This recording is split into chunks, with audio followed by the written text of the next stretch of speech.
pays de l'Asie qui se trouve à l'extrême sud de l'Asie, le Cambodge, un pays de l'extrême orient.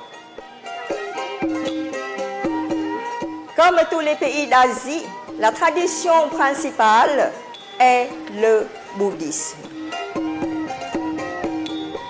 Moi, je suis née dans une famille bouddhiste. Mon père était un bouddhiste convaincu, averti, et je suis imprégnée par tout ce qui est tradition bouddhique.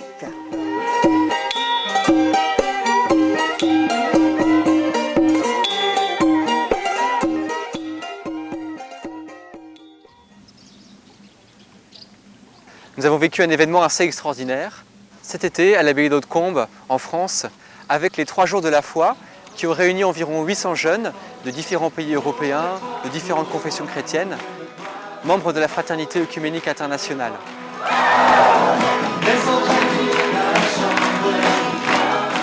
Et pendant ce rassemblement, nous avons accueilli le premier jour Claire Ly.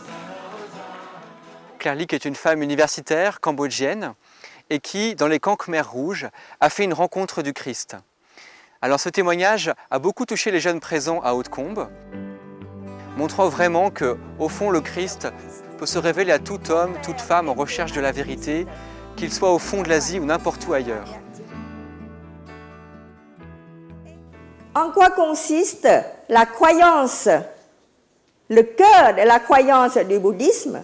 Je vais vous parler que d'une de ces croyances, c'est ce qu'on appelle le karma. Le karma, c'est le sanskrit. Sanskrit, c'est la langue sacrée du bouddhisme.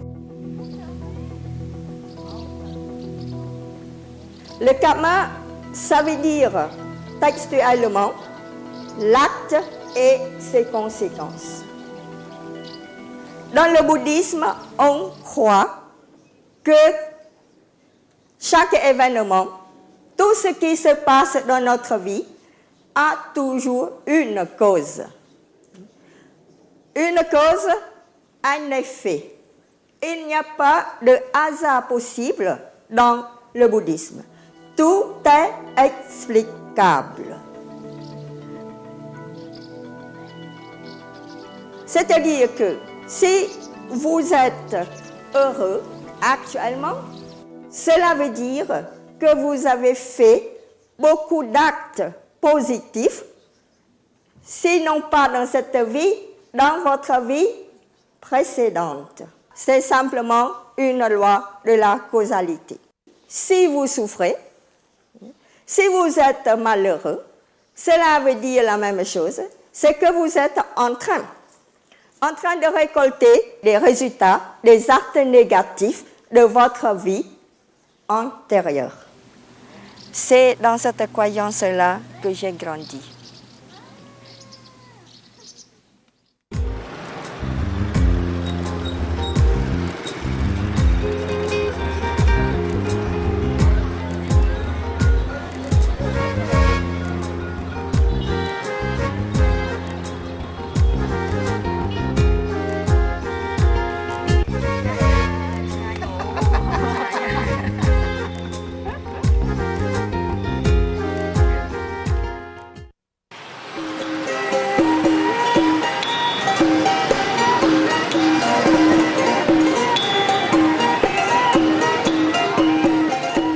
Claire est née dans une famille aisée et cultivée. Un bon karma, comme on dit au Cambodge. Bouddhiste convaincue, mariée, mère d'un enfant de 3 ans, professeure de philosophie à Phnom Penh, elle est enceinte de 2 mois quand les événements de 1975 arrivent. 1975 est donc la date de la fin de la guerre du Vietnam. Cela veut dire que c'est la victoire des forces communistes dans les 3 pays, le Vietnam du Sud, le Laos et le Cambodge. Les communistes cambodgiens, les Khmers rouges, deviennent les maîtres du Cambodge. Ils veulent instaurer une société nouvelle, une société purifiée de toute influence occidentale, fermée, qui se suffit à elle-même. Les Khmers rouges enlèvent et exterminent les intellectuels, ceux qui ont un peu d'esprit critique, et les 3 religions, les bouddhistes, les musulmans et les chrétiens. C'est ainsi qu'en 24 heures, on a fusillé mon mari, mon père, mon frère aîné, qui était député, mon frère cadet, qui était tout simplement marié à une Française. Avoir une femme française, cela veut dire qu'on est un impérialiste. Et moi-même, si j'ai échappé à cette violence, c'est parce que je suis tout simplement une femme. Les Khmers rouges ne soupçonnaient pas qu'une femme puisse faire des études et avoir un poste de responsabilité dans le gouvernement khmer.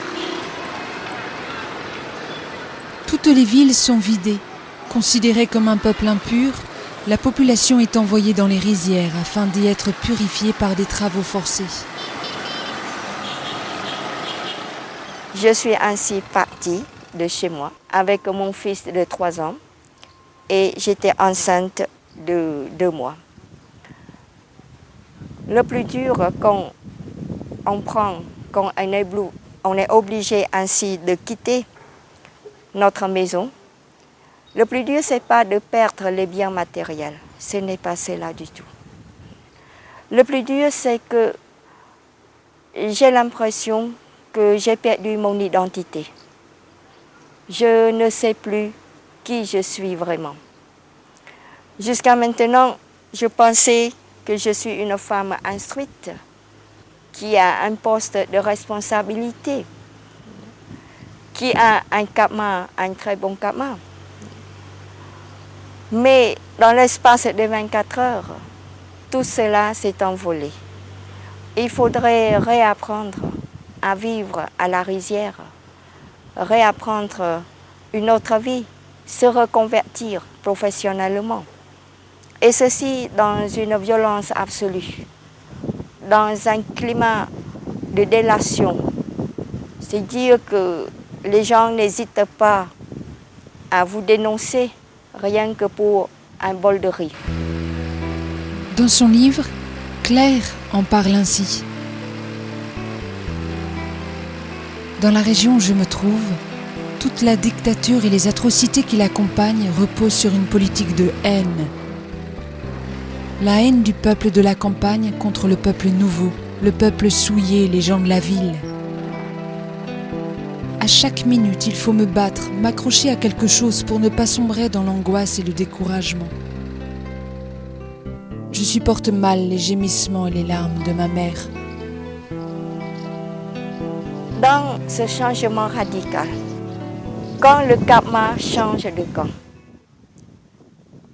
qu'est-ce qu'une bouddhiste peut faire? Je vais donc me retourner vers ma sagesse, vers l'enseignement du maître. Dans la morale bouddhique, Bouddha va nous dire que ici-bas, sur cette terre, dans cette existence, rien n'est permanent. Tout est appelé à changer. Mais une fois qu'on a constaté le changement, il faut accepter ce changement. Il faut veiller de telle sorte à ce que notre cœur ne soit pas envahi par des sentiments négatifs. Il faut bien veiller, garder la sérénité, la quiétude, en disant que tout cela, ça va changer. Parce que rien ne dure.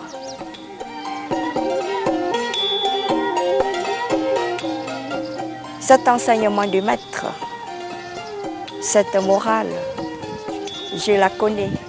Je l'ai dit à mes élèves, je l'ai médité, je l'ai même ruminé, si vous voulez. Mais la situation a changé. Et il y a une chose surprenante, un obstacle que je n'attendais pas du tout. Je me suis butée à un mur. Et ce mur, c'est ma propre faiblesse. Comment penser juste ? Comment avoir une attention et une compréhension juste quand mon corps n'a plus les moyens d'existence juste ? La pensée juste consiste-t-elle à accepter notre karma dans ces conditions extrêmes ? Faut-il se dire qu'on est en train de récolter les fruits de ces actes négatifs ? Faire le dos rond et attendre l'extinction de ces fruits négatifs ? Continuer à accepter cette loi du karma quand l'injustice est flagrante, quand la violence est omniprésente, quand j'ai la responsabilité de faire vivre mes 2 enfants, cela relève de l'impossible. Cette grande faiblesse fait que je ne pourrais pas garder la sérénité dans mon cœur. Je suis devenue un être de colère, de haine et de révolte.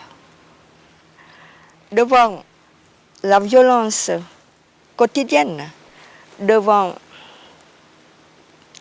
j'allais dire, la mort omniprésente, j'ai eu un sursaut de révolte en disant que les Khmers rouges voudraient à tout prix m'anéantir, anéantir tous les intellectuels.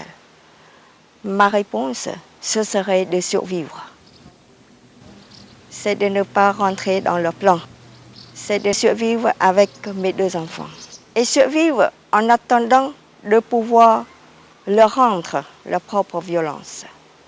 Je n'étais que vengeance, désir de vengeance, désir de rentrer dans cette violence à mon tour pour répondre à leur violence absolue. Mais pour pouvoir se venger, il faudrait d'abord survivre. Le silence, c'est la seule voie pour survivre, se cacher. Silence total, forcé par les événements. Je n'ai pas assez l'accent paysan pour parler sans trahir mon milieu social. J'ai dit qu'il faut quand même que j'arrive à extérioriser ce sentiment si fort. Mais vers qui? Il faut que je trouve un bouc émissaire, une porte à laquelle que je peux donner des coups de pied. Et dans ma grande colère, dans ma haine, j'ai donc pensé à convoquer quelqu'un que j'ai donné le nom de Dieu des Occidentaux. Ce n'est pas tellement innocent de le nommer comme le Dieu des Occidentaux. Ceci, il y a des raisons.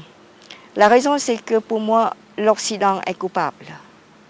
La guerre du Vietnam est une guerre idéologique qui vient de l'Occident. Et le communisme, l'idéologie des Khmers rouges, cette idéologie-là n'est pas née en Asie. Nous savons tous que le marxisme est une idéologie qui est née dans la civilisation judéo-chrétienne. Donc, l'Occident est coupable. Le Dieu des Occidentaux est bien coupable. C'est lui qui va porter la responsabilité de tout ce qui m'arrive.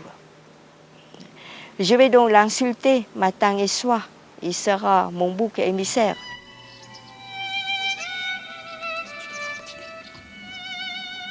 Je le charge de tout le malheur qui m'arrive. C'est sur lui que je passe mes colères, toutes mes colères, les justifiées et les absurdes. Quand on m'envoie travailler sous la pluie alors que je grelotte de fièvre, j'insulte ce Dieu. Je lui dis tout ce qui se passe par le cœur, par la tête, sans jamais chercher à arranger mon discours ni mon image.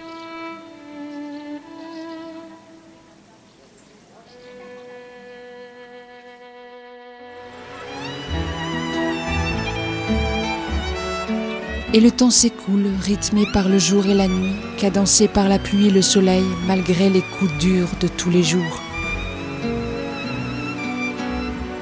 Je me sens chaque jour plus solide, plus équilibré dans ma tête grâce à l'échange continuel avec le Dieu des Occidentaux. C'est quelque chose d'extraordinaire quand je regarde ma vie, de voir que je n'ai jamais été malade pendant ces 2 ans, malgré les privations de toutes sortes. Un soir, au bout de 2 ans, en rentrant du travail, je me sentais presque fière de moi-même. Parce que quand je regarde ce bout de vie, je me disais que mais finalement, tu as été très forte. Tu es arrivée à survivre. Alors, en rentrant au camp, je disais à ce Dieu des Occidentaux, et ô toi là-haut, je ne sais pas si tu existes ou non, mais vois-tu que je suis une femme intelligente, forte, qui arrive à survivre. Et tiens-toi bien, pas toute seule, avec mes 2 enfants. Alors je lui ai dit, écoute, c'est le moment à jamais de me prouver que tu existes. Alors manifeste-toi, applaudis-moi. Alors je vais encore plus loin, je le provoque en disant que moi je vais faire silence pour attendre tes applaudissements. Bon, en tant que bouddhiste, je sais faire silence n'importe où. Alors j'ai fait silence dans mon cœur, en attendant les applaudissements de ce Dieu un peu problématique.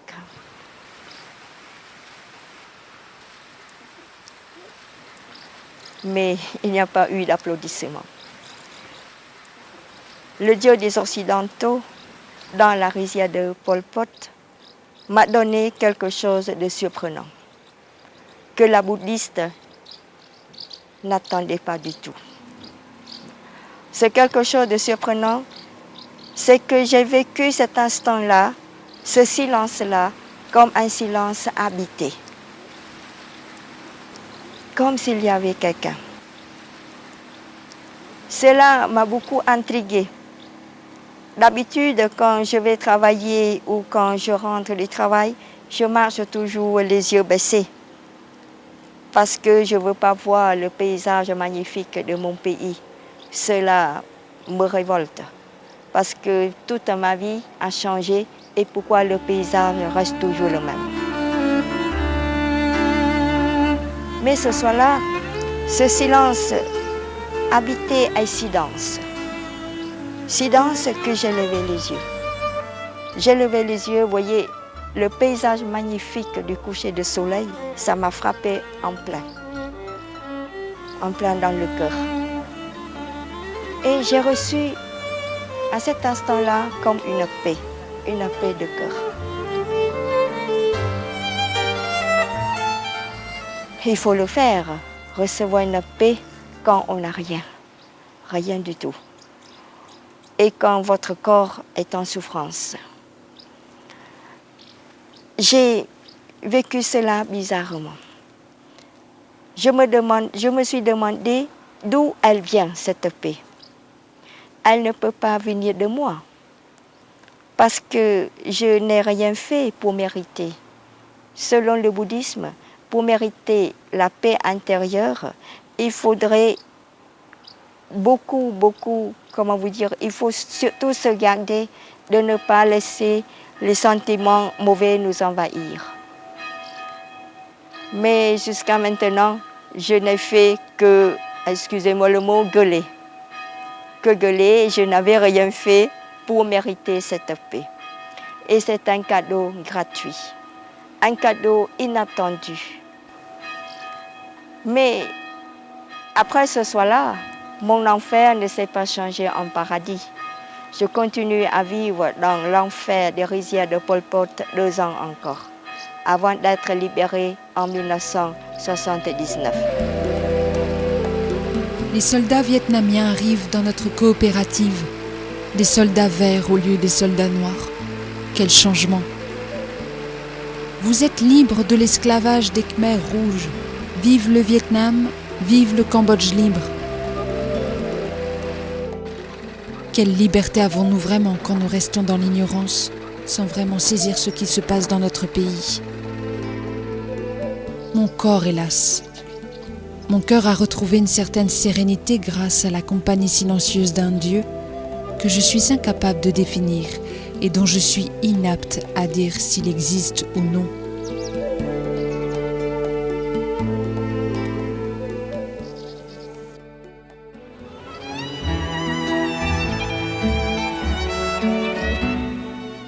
Je suis arrivée en France en 1980.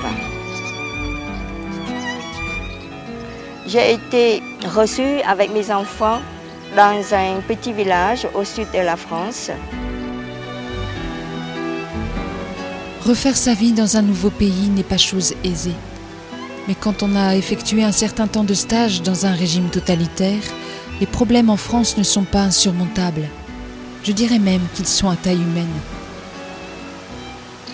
Je cherchais à voir est-ce que le Dieu des Occidentaux n'est-il pas aussi le Dieu des chrétiens. Un jour, je suis tombée sur l'encyclique de Jean-Paul II, sur la miséricorde. Je me disais à cette époque que tu cherchais à connaître le Dieu des chrétiens. Tu ne peux pas mieux tomber parce que tu tombes sur l'écrit de leur patron. Donc, il faut lire le pape. J'ai donc lu l'encyclique du pape et l'encyclique du pape m'a beaucoup interpellée. Parce que le Dieu de Jésus-Christ que le pape parle, il a quelques ressemblances avec le mien, le Dieu du camp de Pol Pot, ce Dieu des Occidentaux. Le chef de l'Église catholique écrit « Cet amour est capable de se pencher sur chaque enfant prodigue, sur chaque misère humaine et surtout sur chaque misère morale, sur le péché. Lorsqu'il en est ainsi, celui qui est objet de la miséricorde ne se sent pas humilié, mais comme retrouvé et valorisé. Est-ce bien cet amour-là qui s'est penché sur moi ? Je me rappelle combien l'accompagnement de mon Dieu témoin m'a revalorisé à mes propres yeux. Il m'a rendu la paix.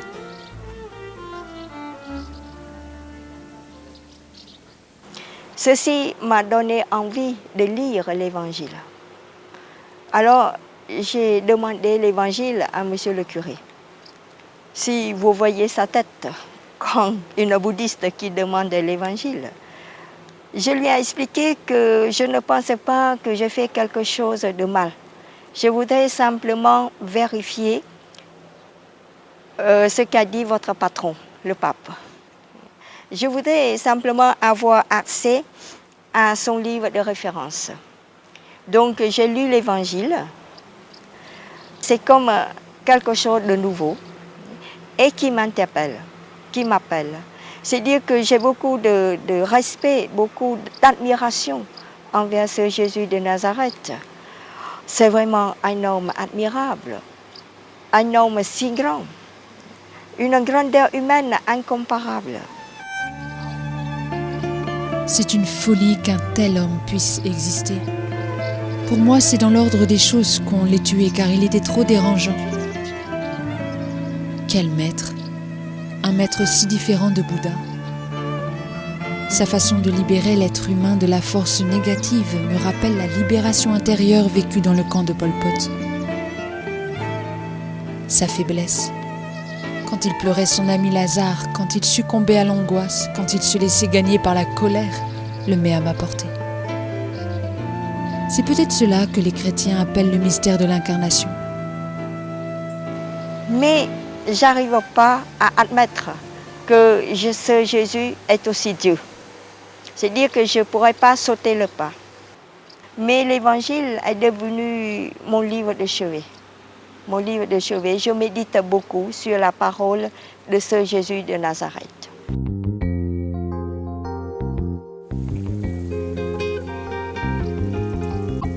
J'ai eu la curiosité d'aller voir comment les chrétiens ils prient à la messe. Donc j'ai demandé l'autorisation d'aller à la messe. Monsieur le curé m'a dit que je peux y aller et je n'ai qu'à faire comme tout le monde. Sauf quand les gens ils vont recevoir le corps du Seigneur, le corps du Christ, il ne faut pas s'avancer, il faut rester à sa place. Je suis rentrée dans cette église. Alors, au début, je m'appliquais à faire comme tout le monde. Je ne comprenais pas grand-chose. Assis, debout, assis. Bon, on y va, on fait comme tout le monde. Et au moment de la consécration, quand le célébrant lève l'hostie, lève le corps du Christ, je fais comme tout le monde, je regarde. c'est à cet instant-là que j'ai reçu comme une paix comme la première fois dans la rizière de Pol Pot.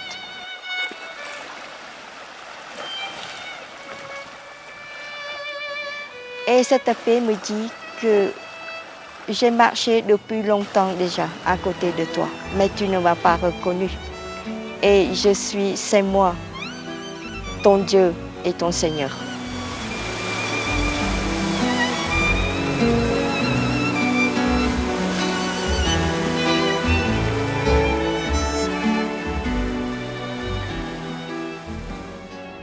Quand je relis cette expérience, il s'est passé quelque chose qui m'a fait peur, très peur. Il me semblerait que la grandeur du Seigneur se met à genoux devant ma liberté. Dieu si grand, Dieu immense, ne s'impose pas à ma liberté. Ce Dieu demande mon consentement. Ceci est magnifique. Est magnifique, mais ça fait peur en même temps. Je viens du bouddhisme, je me méfie des émotions trop fortes.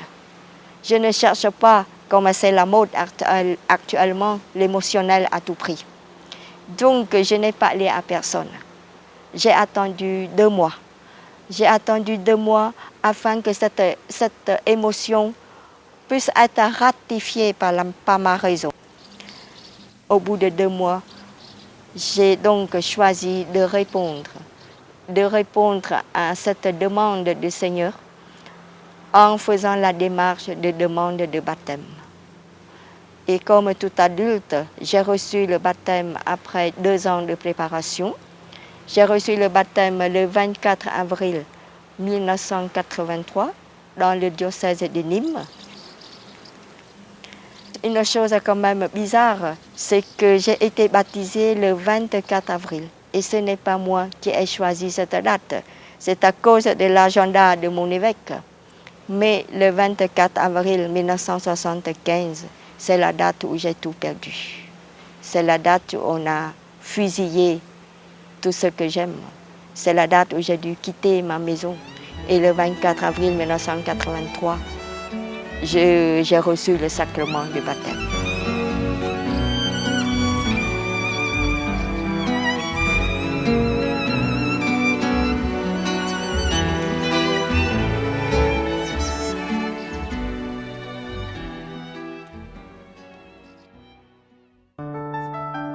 Cela n'empêche pas que certaines illusions aient parfum d'éternité. Ce parfum se dégage chaque fois que je me risque dans la folie d'amour de Jésus-Christ. C'est vraiment une révélation d'un visage de compassion de Dieu notre Père pour chaque homme. C'est une semence de vie, une semence d'espérance dans une terre, celle du Cambodge, dans une vie, celle de Claire, mais je crois vraiment une révélation de Dieu pour tout homme. Et c'est pour cela, pour ce mois, pour nous tous, toute la Fraternité œcuménique internationale, nous vous proposons de prier pour une personne qu'on aime, une personne qui nous est proche, une personne qui a vraiment besoin que Dieu vienne se révéler dans sa vie, que Jésus vienne la rencontrer. Et si vous voulez, vous pouvez retenir son prénom, puis chaque jour, prier pour elle. Pour la parole du mois, nous vous proposons en Jean, chapitre 14, verset 6. « Je suis le chemin et la vérité et la vie. Personne ne vient au Père si ce n'est par moi. »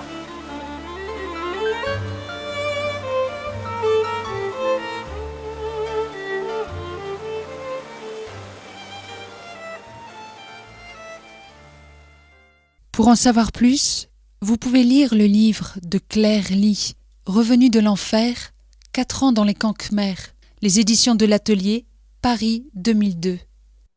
Nous remercions Marie Ly et Michael Gravé pour leurs images du Cambodge.